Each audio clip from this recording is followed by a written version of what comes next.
78번 출제 포인트 보겠습니다. 특별계정 투입 시기. 자, 기본적으로 납입일 플러스 2영업일이다. 이렇게 기본적으로 여러분께 생각해 주시고 보시면 되겠습니다. 제1의 보험료는 얘는 쉬운 문제 굉장히 자주 나오죠. 자, 제1의 보험료는 청약철회라고 하는 게 중간에 껴있기 때문에 청약철회 기간 이내에 승낙이 되었으면 청약철회 기간까지 기다렸다가 플러스 1일. 청약철회 종료일 플러스 1일입니다. 청약철회 기간이 지난 다음에 승낙이 됐다. 그러면 승낙일. 얘는 반드시 암기를 해 주시기 바랍니다. 투입을 했는데 청약철회 기간이 아직 남아있어. 수익률이 떨어졌어. 청약철회 하게 되면. 그럼 손실을 누가 부담할 것이냐. 이런 문제가 생기겠죠. 그래서 1회 보험료는 반드시 여러분께서 얘는 교재에 나와 있는 표도 함께 기억을 해 두셔야 되는 내용입니다. 제2회 이후 보험료는 월계약 해당일 마이너스 2영업일. 제가 플러스 2영업일을 기억해 두시라고 그랬죠. 그죠? 그래서, 마이너스 2영업일이면 이미 이틀이 지났잖아요. 월계약 해당일. 마이너스 1영업일 경우에는 플러스 2일이 지나가야 되니까 플러스 1영업일. 월계약 해당일 이후에 납입한 경우에는 납입일 플러스 2영업일. 연체보험료 같은 경우에는 부활 승낙 후 연체보험료를 납입했다면 납입일 플러스 2영업일. 연체보험료를 납입했는데 그 이후에 승낙이 났어. 승낙일 플러스 2영업일. 기본적으로 2영업일을 깔고 생각하시면 보다 수월하게 기억을 하실 수 있지 않을까 싶습니다. 다음 월대체보험료 79 출제 포인트. 월대체보험료. 월대체보험료는 정의 자체가 시험 문제에 많이 나옵니다. 다음 보기에서 설명하는 것은 무엇인가? 매월 계약 해당일에 위험보험료와 특약보험료 계약 체결 및 계약관리 비용을 해야 환급금에서 차감하는 금액.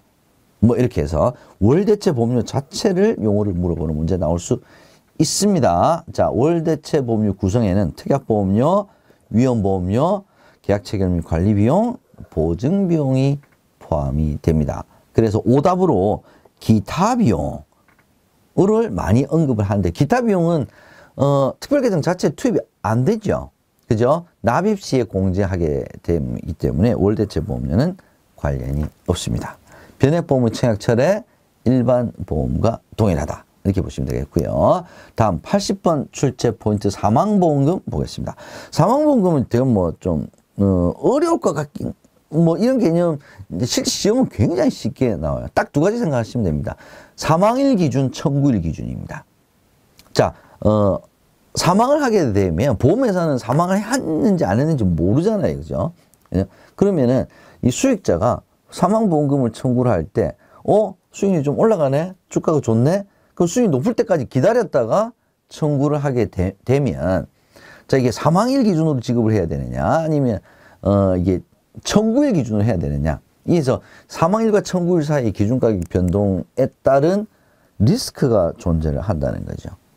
그럼 청구일 기준이에요. 청구일 기준은 청구한 날의 변동보험금을 그냥 지급을 하면 되기 때문에 보험회사는 리스크가 없죠. 그래서 이 표가 시험 문제에 많이 나올 수 있습니다. 그래서 예를 들어서 보험 청구일이 2024년 뭐 12월 15일이다. 청구일 기준 사망보험금은 얼마냐? 청구일 기준의 기본보험금 플러스 변동보험금 1억 1,000만 원. 이걸 물어보래요. 너무 이게 개념만 알면 너무 쉬운 문제죠. 쉬운 문제죠. 그래서 기준일이 언제냐? 그날의 기본보험금 플러스 변동보험금이 바로 사망보험금 금액이다. 이렇게 생각을 하시면 되겠습니다. 81번 출제 포인트 해약 환급금 보겠습니다. 해약할 수 있죠. 자, 해약을 할 때 첫 번째 기준가를 적용하는 기준일은 여기도 플러스 2영업일.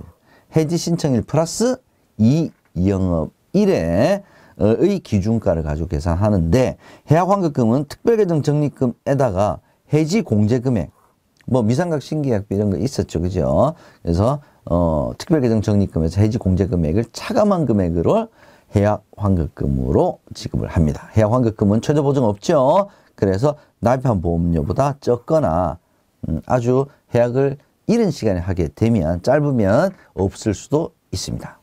보험자의 나이, 성별, 보험가입 기간, 납입 기간, 납입 경과 기간, 특별계정 운영 실적에 따라서 당연히 변동을 합니다. 해지공제금액으로는 미상각 신계약비, 보험계약 대출 원리금 있습니다. 해약환급금이 보험료 납입기간 중에도 기납입보험료를 당연히 초과할 수 있습니다. 실적이 워낙 좋으면 기납입보험료를 초과할 수도 있다. 그래서 적거나 없을 수도 있고요. 초과할 수도 있다는 점 같이 구별을 해두시면 되겠습니다. 예, 기납입보험료로 함정 나올 수 있다는 거 추가 말씀드리겠습니다. 82번 납입 최고와 미납 해지. 보험료를 미납을 하게 되면 보험료 납입을 하세요. 납입 최고를 하게 되죠. 일반 보험과 동일합니다. 며칠? 14일입니다.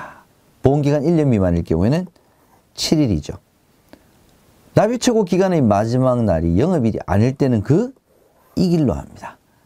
변액 유니버셜 보험은 월대체 보험료죠. 그래서 해약환급에서 월대체 보험료를 충당할 수 없게 된 경우에는 월 계약 해당일의 다음 날을 기준으로 납입 최고 기간을 적용을 합니다. 함정이 의무 납입 기간 이후에 보험료가 미납된 경우 납입 최고를 한다. 보험료가 미납됐다고 해서 납입 최고를 하는 것이 아니죠. 해약환급금에서 월대체 보험료를 충당할 수 없게 된 경우에 어차피 납입 중지 가능한 게 유니버셜이죠. 그렇게 구별을 해 주시기 바랍니다. 보험료 미납으로 해지를 하게 되게 되면 납입 최고 기간 이후에 다음 날, 끝난 날 다음 날 해지되는 거죠. 그러면 일반 계정으로 운영을 해서 옮겨서 운영을 합니다. 그래서 특별 계정 운영 실적은 확보가 불가능합니다. 부활이 되게 되면 다시 이제 특별 계정으로 넘어가게 되겠죠. 뒤에서 또 설명을 드리도록 하겠습니다. 바로 나오네요. 부활입니다. 일반 보험 부활과 비교를 하게 되면 조건 다 동일합니다. 차이점은 딱 하나. 부활 시 일반 계정에서 운용을 하던 적립금을 해지가 되게 되면 일반 계정으로 이체해서 일반 계정에서 운영한다 그랬죠. 부활이 됐으니까 다시 특별 계정으로 투입을 합니다. 이런 함정 나올 수가 있습니다. 회사가 변액보험의 부활을 승낙을 하면 계약자 적립금 등을 일반 계정에서 계속 운용한다. 아닙니다. 특별 계정으로 다시 이체해서 운용을 한다. 부활 가능 조건은 똑같습니다. 해약환급금 미수령, 3년 연체보험료, 그 다음 연체납입 이자. 부활 시 적립금 기준은 해지된 시점을 기준으로 한다라고 하는 점 기억을 해 두시고요. 부활 청약 불가한 것은 계약자 알릴 의무 위반으로 해지된 경우, 그러니까 보험료 미납으로 해지가 돼야 되는 거죠. 3대 기본적 기기 위반으로 취소된 계약, 이런 경우에는 부활되지가 않습니다. 84번 출제 포인트 보험계약 대출 보겠습니다. 보험계약 대출 굉장히 시험 문제에 많이 출제가 되고 있는 부분입니다. 얘도 별 한 10개쯤 하겠습니다. 자, 보험계약 대출은 중도 인출과 마찬가지로 해약 환급금 범위 내에서 대출 가능합니다. 언제든지 이자, 원금 상환 가능합니다. 상환을 했을 때는 특별계정 투입일은 상환일 플러스 2 영업일입니다. 기본 일단 2영업이라고 그랬죠. 상환하지 않은 상태에서 보험금, 해약환급금 지급 사유가 발생하게 되면 당연히 보험계약 대출 원리금 차감하고 지급을 하게 되겠죠. 서류라든지 한도 대출이율 일반 보험 등과 비슷한데, 자, 보험계약 대출 원금과 이자에 대한 처리는 일반 보험하고 조금 차이가 있을 수가 있습니다. 자, 그거 85번에서 한번 살펴보죠. 변액보험의 보험계약 대출 방식은 두 가지가 있습니다. 자, 특별계정 방식이 있고요. 일반 계정 방식이 있습니다. 일반 계정 방식이 일반 보험의 보험계약 대출 방식이 되겠죠. 자, 첫 번째는 뭐냐면 특별계정 방식은 월 1회밖에 되지 않습니다. 일반 계정 방식은 횟수에 제한이 없다. 특별계정 방식은 특별계정에서 운영된 특별계정 적립금에서 대출해 준다, 이렇게 생각하시면 될 것 같습니다. 일단 이체는 일반 계정에서 먼저 하게 되지만 일반 계정 나가고 특별 계정에서 그 금액만큼을 이체를 시켜줍니다. 그래서 대출 금액만큼 특별 계정에서 운영이 되질 않습니다. 일반 계정 방식은요, 그냥 일반 계정에 있는 자산으로 대출해 주기 때문에 특별 계정 적립금과는 상관이 없죠. 대출 이자 처리가 좀 다르다 그랬죠. 자, 특별 계정 방식은요, 계약 대출 이자가 있고 수수료가 있습니다. 그래서 계약 대출 이자는 특별 계정으로 투입이 되지만 수수료는 투입되지 않아요.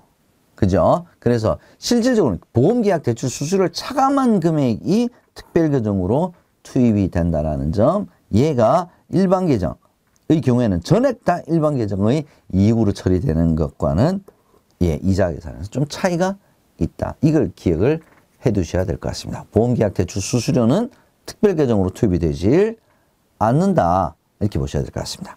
특별계정 방식은 대출 원금을 일반계정에서 먼저 지급을 하고요. 그 금액만큼을 특별계정의 계약자 적립금에서 차감해서 보험계약 대출을 하는 형태이기 때문에 그만큼 운용실적 할 수가 없다. 이렇게 보시면 될 것 같습니다. 어떤 함정이 있었을까요? 계약자는 보험기간 중 해당 계약의 해약 환급금 범위 내에서 해약 환급금 범위 내에서 보험계약 대출을 받을 수는 있다. 이거는 맞는데 특별계정 방식으로만 받을 수 있다. 얘가 틀렸네요. 그죠? 두 가지 방식이니까 둘 다 받을 수가 있겠죠. 86번 출제 포인트 계약 내용의 변경 보겠습니다. 뭐 일반 보험하고 뭐 유사한 것도 있고 틀린 것도 있습니다. 주로 변액보험의 특성상 일단 감액 가능하죠. 감액 가능한데 증액은 안 됩니다. 감액 가능한데 자 기본보험 계약과 변동보험 계약이 있었잖아요. 그래서 기본보험금을 감액하게 되면 같은 비율로 변동보험금도 감액이 됩니다. 둘 중에 하나만 감액하겠다. 이거 안 됩니다. 증액도 안 됩니다. 감액된 부분은 일반 보험과 마찬가지로 해지된 것으로 보기 때문에 해약 환급금 지급을 하고요. 감액된 것을 다시 증액하겠다. 이거 안 됩니다. 변액 종신보험의 경우에는 나 일반 보험으로 전환하겠다. 요거 가능합니다. 다시 변액보험으로 갈래? 얘는 안 됩니다. 한 번 되는 거죠. 청약서 작성 시 오류 정정 가능하고요. 자산 옵션 변경 가능합니다. 변경이 안 되는 거 피보험자, 변액 유니버셜 보험, 보험기간, 의무납입기간, 일반 보험과 동일합니다. 초기 투자 자금, 특별계정 펀드의 최초 개설 시 펀드 자산의 규모가 일정 규모가 안 되면은 규모의 경제, 자산 운용 효율이 좀 떨어지죠. 그래서 먼저 회사 자산의 일부를 투입을 했다가 어느 정도 쌓이게 되면 회사가 다시 회수해가는 그런 자금을 우리가 초기 투자 자금이다. 이렇게 얘기를 합니다. 초기 투자 자금 용어 알아두시기 바랍니다. 자, 함정이 있었네요. 기본 보험 금액 또는 변동 보험 금액만의 감액이 가능하다. 안 된다 그랬죠. 87번 출제 포인트 특별계정 펀드의 폐지 보겠습니다. 특별계정 펀드를 운용을 하다가 이 펀드 자체를 더 이상 운용하지 못하게 되는 경우가 발생할 수 있습니다. 그럴 때 이제 폐지를 하는데요. 그 요건들이 어떤 요건들인지 한번 살펴보겠습니다. 당해 각 특별계정 펀드의 자산이 급격히 감소한 경우, 자산가치 변화로 효율적인 자산 운용이 곤란해진 경우, 이런 경우에 폐지할 수가 있습니다. 구체적으로는 설정 후 1년이 되는 날 설정액이 50억 미만이다. 너무 작죠. 너무 작았을 때는 지금 규모가 어느 정도 돼야 실은 운용이 가능한데 50억 미만인 경우 폐지할 수 있습니다. 또는 1년이 지난 후 1개월간 계속 설정액이 50억 미만인 경우, 이런 경우 폐지 가능합니다. 당해 각 특별계정 펀드의 운용 대상 자체가 소멸한 경우, 이런 경우 폐지할 수가 있습니다. 여기서 최근에 함정은 뭐니? 이게 1년을 6개월로 이렇게 바꿔서 함정을 판 문제가 나온 적이 있었고요. 작년까지만 해도 이 폐지 사유로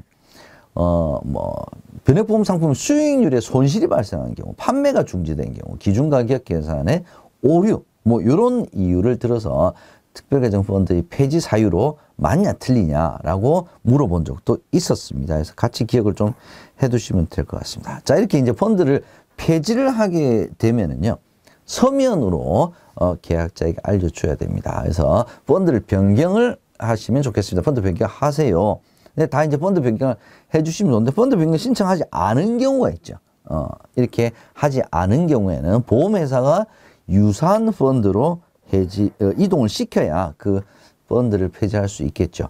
해지할 수 있다. 이런 문제가 자주 나온 적이 있었는데 해지 못합니다. 자, 이렇게 이제 유사한 펀드로 변경이 됐는데 계약자 원해서 된 게 아니라 이거는 펀드가 폐지가 되면서 된 거죠. 이럴 때는 펀드 변경 수수료를 부과하지 않습니다. 펀드 변경 횟수에도 포함하지 않는다는 점을 여러분께서 기억을 해 두시고요. 오답으로 펀드 변경 수수료 수수료를 증거한다. 회수도 포함한다. 이런 오답 지문이 출제가 된 적도 있다는 점 여러분께서 기억을 해 주시기 바랍니다.